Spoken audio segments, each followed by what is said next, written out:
पापे जनिनये सरस्वती नमस्तुते येयो येयो धावनिया विलंब वाया लागलेला कपाळे विठाबाई विश्वंभरी भवचे जटे कोठे माय विश्वव्यापके कर्पूर गौरम करुणावतारम संसार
आपुलिया हिता दिवसे जागता धन्य माता पिता तयाचिया कुणी कन्या पुत्र होते जे सात्विक तयाचा हरेक वाटे देवा। प्रस्तुत प्राप्त प्रसंगी कीर्तन रूपी सेवेकरता घेतलेला आव्हान विश्ववंदे महाराष्ट्र भूषण संत सम्राट देवते सुप्रसिद्ध साधू जगद्गुरु श्री संत तुकाराम महाराज यांच्या 4 चरणाचा अभंग असून या अभंगाद्वारे तुकाराम महाराज धन्यता देत आहेत।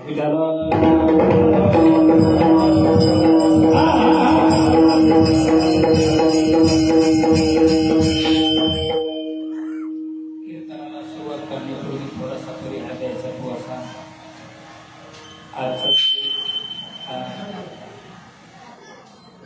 कीर्तनाचा कार्यक्रम आहे। हा कार्यक्रम गंगा भागीरथी गंगूबाई महादेव वैद्य यांचं प्रथम वर्ष श्राद्ध आहे।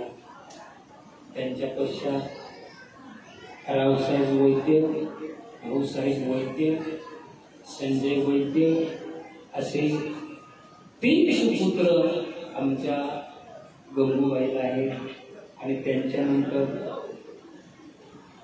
नातवंड आहे, मुली आहे, असा खूप उजवाळा आजीचा या ठिकाणी आहे। त्या प्रीत्यर्थ हा कीर्तनाचा कार्यक्रम आहे। जशी जमेल तशी संतोषा वेळेमध्ये कीर्तनाची सेवा करण्याचा मी प्रयत्न करेन।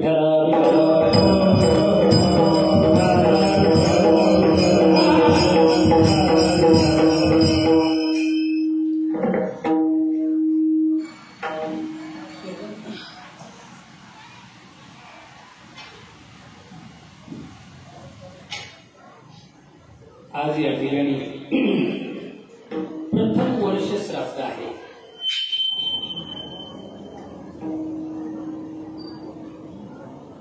गंगूबाई ज्या आजी होत्या त्या 1 वर्ष झाला आपल्या तो निघून गेल्या, पण त्यांचे जे 3 मुलं आहेत आज तुकाराम महाराज त्या 3 मुलाला धन्यता देत आहेत. चार आहेत त्या नातू आहेत का? बरं ठीक आहे. ऐका, आनंदाची गोष्ट आहे. हा जीव जे खटाटोप करतो तो फक्त सुखासाठी. मी माझ्या हरे कीर्तनामध्ये सांगत असतो, या मृत्यूलोकामध्ये जो आला त्या प्रत्येक व्यक्तीला अपेक्षा आहे ती सुखाची. महाराज असो या देशाचा पंतप्रधान, जो तो धावतो, जो तो पळतो तर फक्त आणि फक्त सुखासाठी. मी 250 किलोमीटर गाडी घेऊन असा धावत आलो कशा करता? देशाचा पंतप्रधान सगळ्या गोष्टी असतानाही 2024 झाल्याच्या नंतर 2030 कसं लढवता येईल त्या दुःखामध्ये तो पंतप्रधान परेशान. म्हणूया मृत्यू लोकांचे गणित खूप वेगळं आहे. म्हणून तर कबीरदास महाराज एका ठिकाणी आपल्याला संदेश देतात,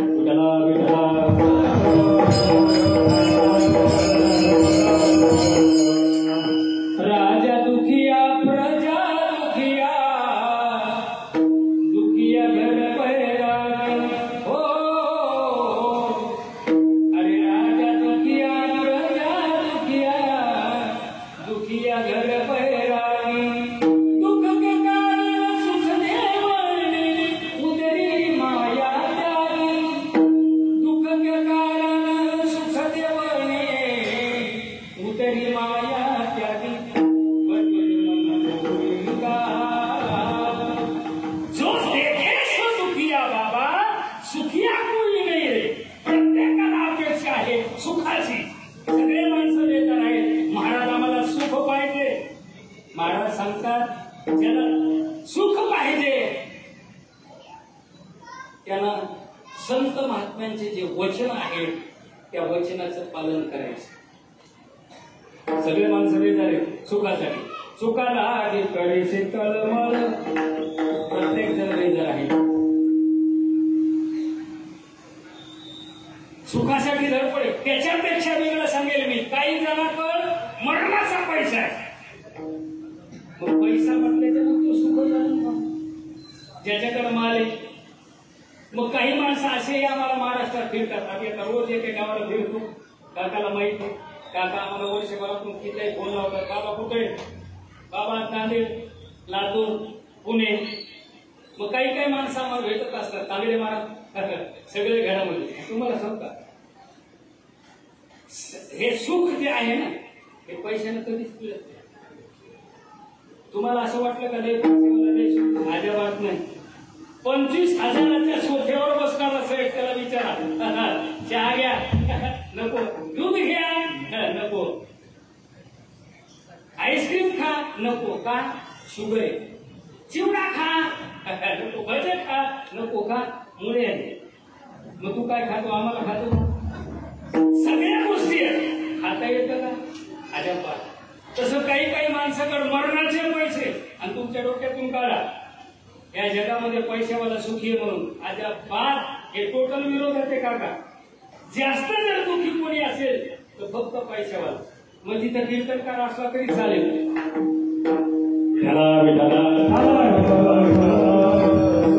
मग काही काही पैशावाले आमच्याकडे येतात महाराष्ट्र सगळे घरामध्ये. सोयाबीन झालं 200 क्विंटल, 18 एकर ऊस आहे, कापूस होईल 200-400 क्विंटल, बंगला, गाडी, घोडे, आमक ढमक सगळे. पण घरात ताळाला मिळ नाही बुवा, सगळे येणारे असं असतं.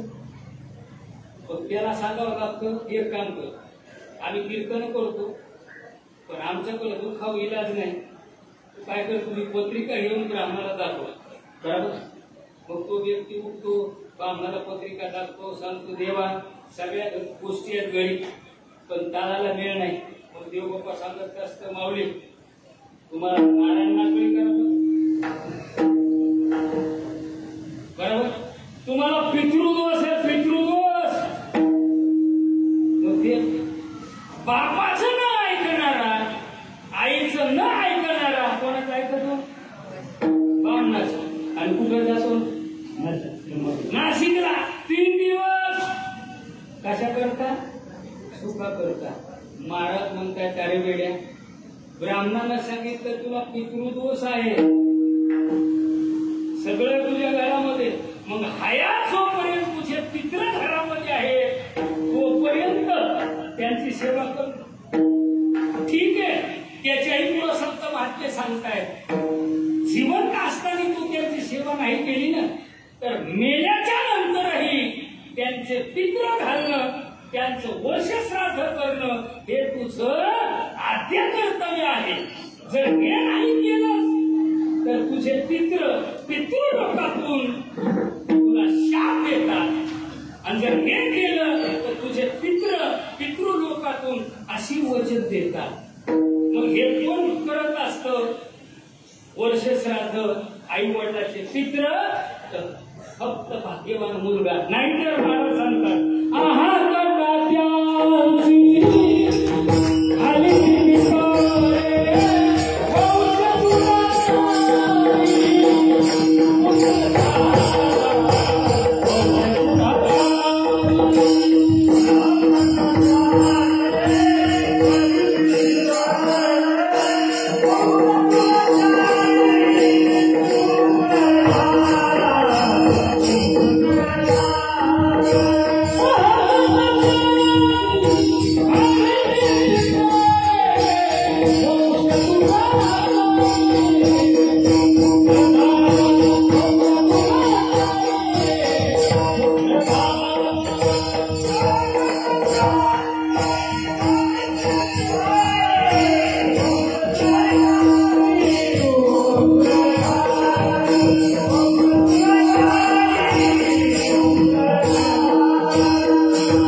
ज्याचा मुलगा भाग्यवान आहे तोच करत असतो. म्हणून आज या कार्यक्रमासाठी माताजी, पुरुष मंडळी जेवढे आहेत त्यांना विनंती करतो, एवढा परमार्थ करा, एवढा परमार्थ करा. आपण गेल्याच्या नंतर निदान आपल्या मुलांनी 13वा वर्षश्राद्ध आणि वर्षाचे पितृ तरी येतो मूल घाला देतो. आणि हे कोण करत असतं तुम्हाला सांगू का? ज्याचा बाप भाग्यवान, ज्याची आई भाग्यवान, त्याचाच मुलगा हे कार्य करत असतो. ध्यानात ठेवा, तुमचं पुण्य हे तुम्हाला काम येत असतं. आज गंगूबाई आपल्यामध्ये नाही, पण त्यांच्या 4 मुलांनी, 3 मुलांनी या ठिकाणी कीर्तनाचं आयोजन केलं. हे जर काय असेल तर हे भाग्यवान माणसाचं लक्षण आहे. गावामध्ये पैसेवाले नाही मारतात, कीर्तन द्या सोडून, त्यांच्या निमित्ताने जेवायला केलेलं कोणी खायला येत नाही. याला म्हणायचं पात्याचं पिकं.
जन्मोजन्मी आम्ही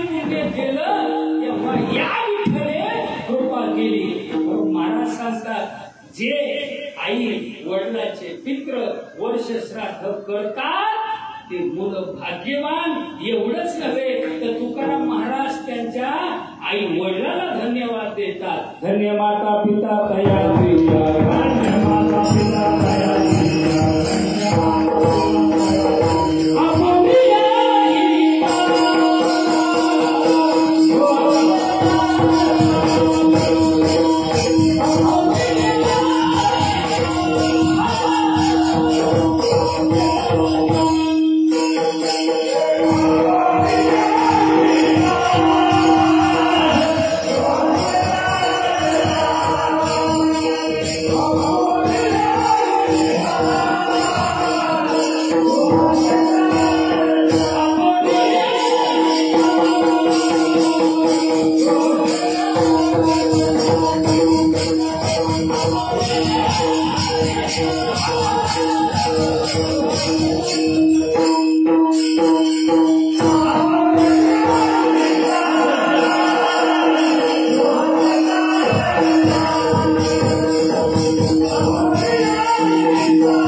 तर त्याची आई, बाप नाही बरं काय. माझ्याकडून काही गोष्टी लिहून घ्या. कोण? आई. आई, बाप नाही. का? कारण आई मुलाला सांभाळते आणि तिचं सांभाळ करणं हे काम आहे. आणि बापाचं काम एकच आहे, फक्त आणून देणे आणि आईनं घर सांभाळणे. पण बघा, जिचे मुलं बिघडले तिला कारणीभूत काय असेल तर फक्त तिची आई. ते या जगात येत असेल त्याचे मुलं सांगेल. आणि जिचा मुलगा अगदी भाग्यवान असेल, मोठा झाला असेल, तो मोठा व्हायला जर कारण काय असेल तर फक्त त्याची आई. अगोदर उदाहरण सांगेल तुम्हाला. सुनीती माता. सुनीती मातेला एकच मुलगा होता, त्याचं नाव होतं ध्रुवबाळ. उत्तानपाद राजाची पत्नी. राजा स्वतंत्र असतो, राजाला कोणाचा विचार घ्यायची गरज नसते. उत्तानपाद महाराजांनी सुनीता माता आणि एक मुलगा असतानाही परक्या स्त्री सोबत विवाह केला. तरीही सुनीता मातेने ठरवलं, जाऊ द्या, माझ्या मालकानं दुसरा विवाह केला, माझं प्रारब्धच तसं असेल. प्रारब्धाला दोष दिला तिनं, पण तिनं ठरवलंय ज्या दिवशी माझ्या मालकानं दुसरं लग्न केलं त्याच दिवशी तिनं ठरवलंय माझी जिंदगी वाया गेली तर जाऊ द्या, पण माझ्या बाळाची जिंदगी मी वाया जाऊ देणार नाही. 2 वर्षाचा ध्रुव असताना भविष्यातल्यासाठी त्या सुनीती मातेनं बाळासाठी मोर्चे बांधणी सुरू केली. तर त्या आईने त्या बाळावर एवढे संस्कार घातले तर जगाचा मायबाप ध्रुवाला भेटण्याकरता आला. याला कारण काय असेल तर फक्त आणि फक्त ध्रुवाची आई. तर ऐका, ज्या वेळेस ध्रुव बाळ वैकुंठाला जाण्याकरता निघाला त्यावेळेस ध्रुव बाळाने भगवंताला हात जोडला आणि सांगितलं, भगवंत एक काम करा माझं. भगवंत म्हणजे काय तुझं काम? भगवंता, ज्या आईमुळं मला तुमची भेट झाली त्या आईलाही तुमच्या सोबत विमानात घेऊन वैकुंठात दाखवा. त्यावेळेस भगवंताचे उद्गार आहे, ध्रुवा आई, माझा एक स्वभाव आहे, कुळ कितीही बेकार असो पण त्या कुळात एक जरी हरिभक्त जन्माला आला तर मी त्याच्या 42 कुळाचा उद्धार करतो.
पवित्र करणारा जर मुलगा त्यांच्या कुलात जन्माला आला बस ते कुल भाग्यवान. नामा म्हणे त्याचा जन्म सुफळ झाला वंश करीला माळीयाचा. असे कितीतरी कुल आहेत टाकाऊ, पण भक्तामुळे आज त्यांचा आदर्श महाराष्ट्र घेतो. म्हणून आपल्या कुलामध्ये एक तरी सुपुत्र हरिभक्त व्हावा. आणि असा जर सुपुत्र हरिभक्त झाला तर तुकाराम महाराज म्हटले पहिले धन्यता कोणाला दिली? पहिली मातेला आणि नंतर विद्याला. त्या धन्यतेचे माय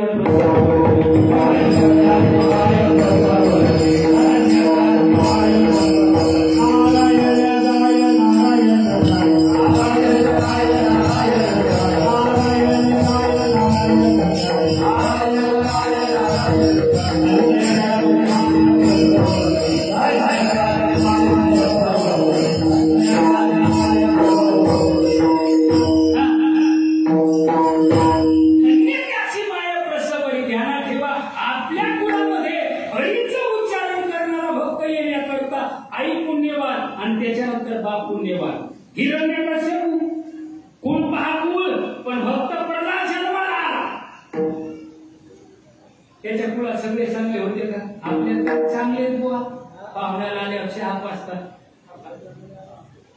हिरण्यकश्यपूचं कुळ माहिती आहे सगळं पाप्याचं पितर. पण एक हरिभक्त जन्माला आला नारायण गाय आणि नारायण ध्याय धन्य त्याचे माय प्रसवली. तुकाराम महाराज म्हटले जे आपल्या हितासाठी जागे आहे तुकाराम महाराज त्यांना धन्यता देतात. अभंगाचं दुसरं कन्या पुत्र होती जे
देवाचं भजन करणारा एखादा पुत्र त्यांच्या घरामध्ये जन्माला आला की देवाला त्याचा आनंद होत असतो.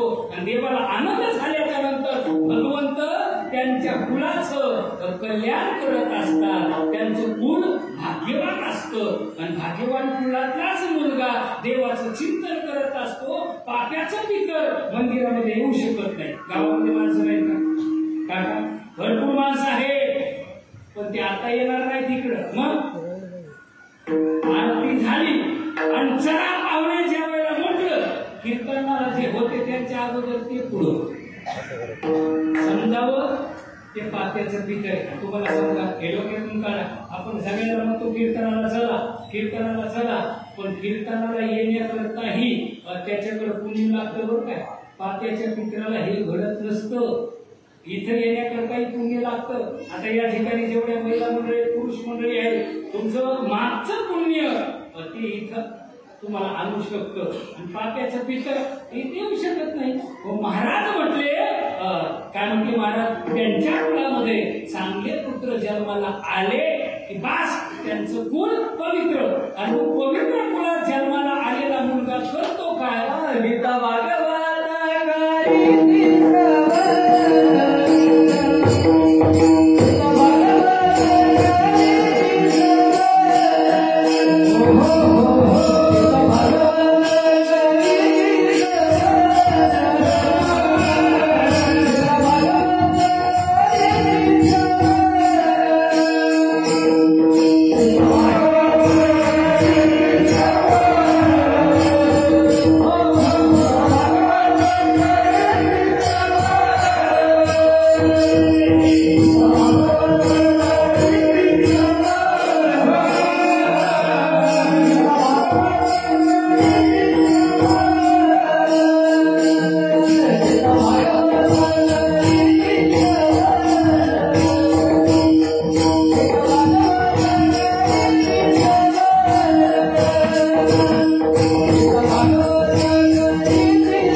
श्रवण करतात आणि अखंड विठोबाचं गुणगान करतात. असे जे कोणी भक्त असते ते देवाला आवडतात. त्यांना देवा गीतेचं, भागवताचं, देवाचं चिंतन केल्याच्या नंतर केलेल्या पापाची होळी होत असती. म्हणून देवाचं नाम चिंतन सदैव आपल्या घरामध्ये असावा. म्हणून तर तुकाराम महाराज म्हटले, हे ज्याच्या ज्याच्या घरी चालतं ते कोण भाग्यवान. ध्यानात ठेवा, जीवनामध्ये जेवढं केलेलं पाप कशाला नसतं होतं ते फक्त देवाच्या नामचिंतनाने. कितीही पाप करा, जीवनामध्ये विठोबाचं नाम घेतल्याच्या नंतर पाप शिल्लक राहत नाही. घेताना विठोबा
भाग्यवान घरचा मुलगा असतो म्हणून तुकाराम महाराज त्याच्या आई वडिलाला धन्यता देतात।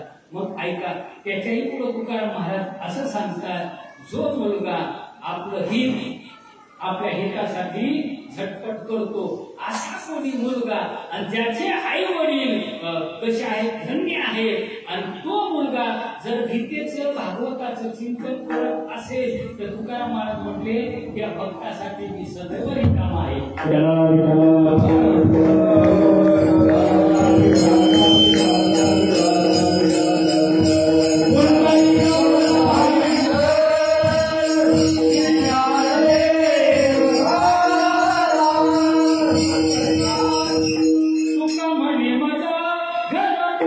Oh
असे कोणी काही भक्त असतील ना त्या भक्ताची सेवा करण्यासाठी मी तत्पर आहे.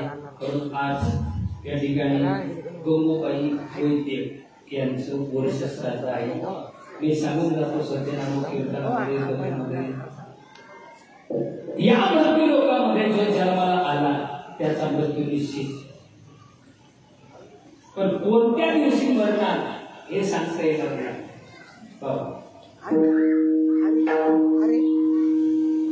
एक ना एक दिवस आपल्याला हे जग सोडून जावंच लागतं हे मात्र निश्चित. आज परिवारात आहे, उद्या एकट्याला जावं लागेल.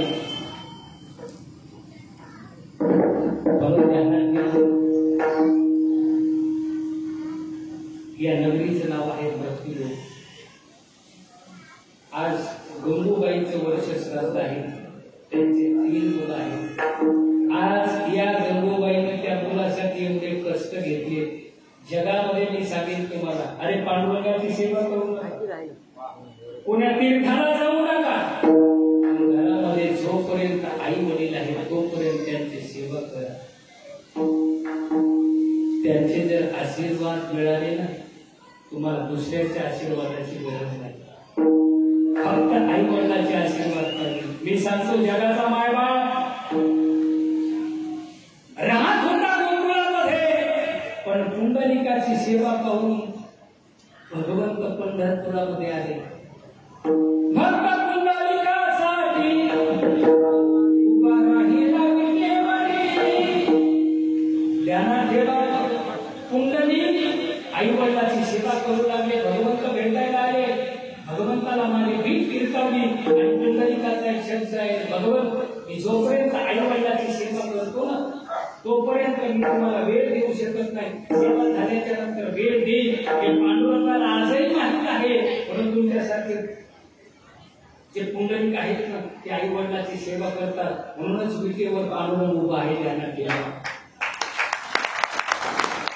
आई वडिलांची सेवा करा, काही झालं तर चालेल, पण आई आणि बापाचं मन दुखलं नाही पाहिजे. कबीरदास महाराज सल्ला देतात, अपने माँ बाप का तो दिल ना दुखा, दिल ना दुखा, मेरे मालिक मेरे आका मेरे मौला ने कहा, मेरे मालिक मेरे आका मेरे मौला ने कहा, अपने माँ बाप का तो दिल ना दुखा, दिल ना दुखा, अपने माँ बाप दिल ना दुखा.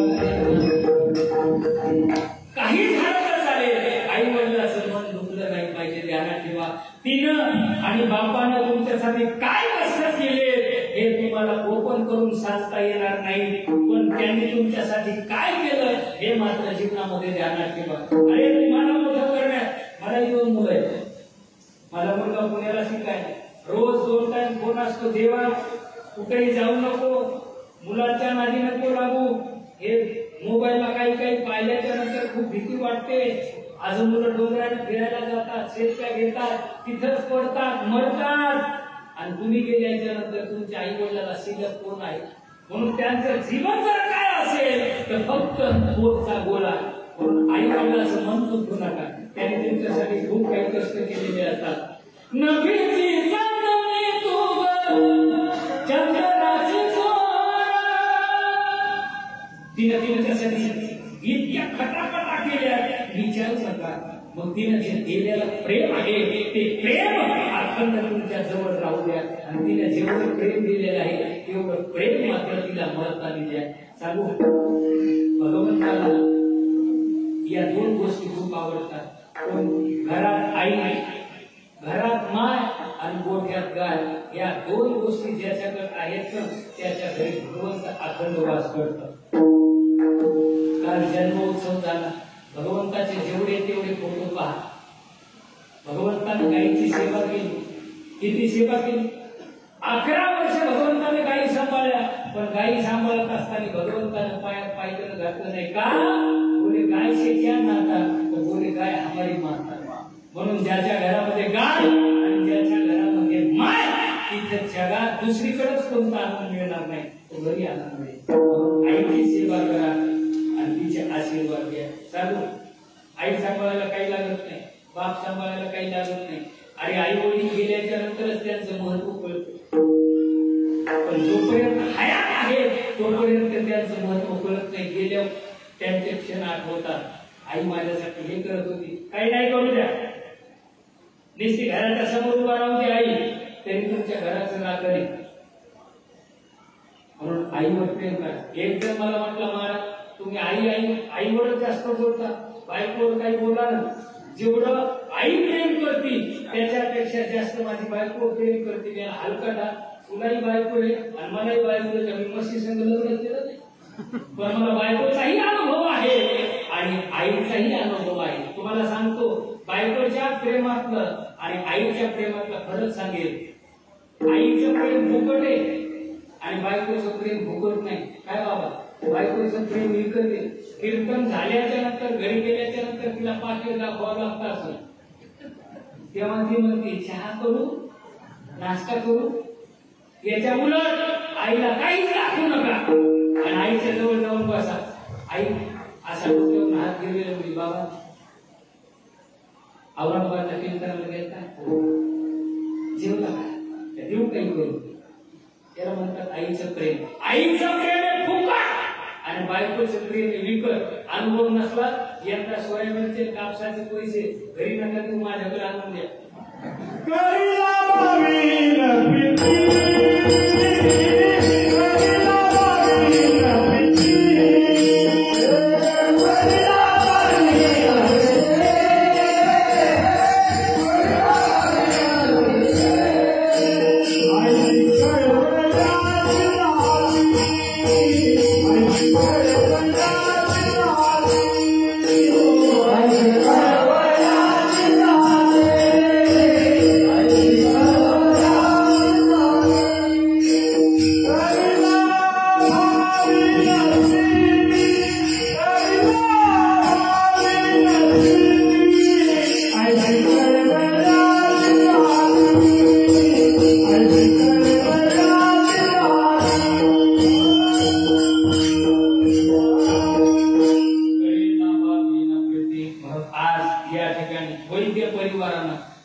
निश्चित यांची पोच पावते म्हणून आजीबाई त्यांना आशीर्वाद देणार. आणि ध्यानात ठेवा, जगाच्या पाठीवर महान दैवत जर कोणता असेल तर आई बाबा.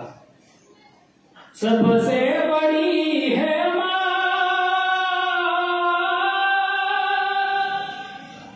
सबसे बडी है माँ, माँ से बढ़कर कोई नहीं, से बढ़कर कोई नहीं रे, सबसे बड़ी है माँ, सबसे बड़ी है माँ.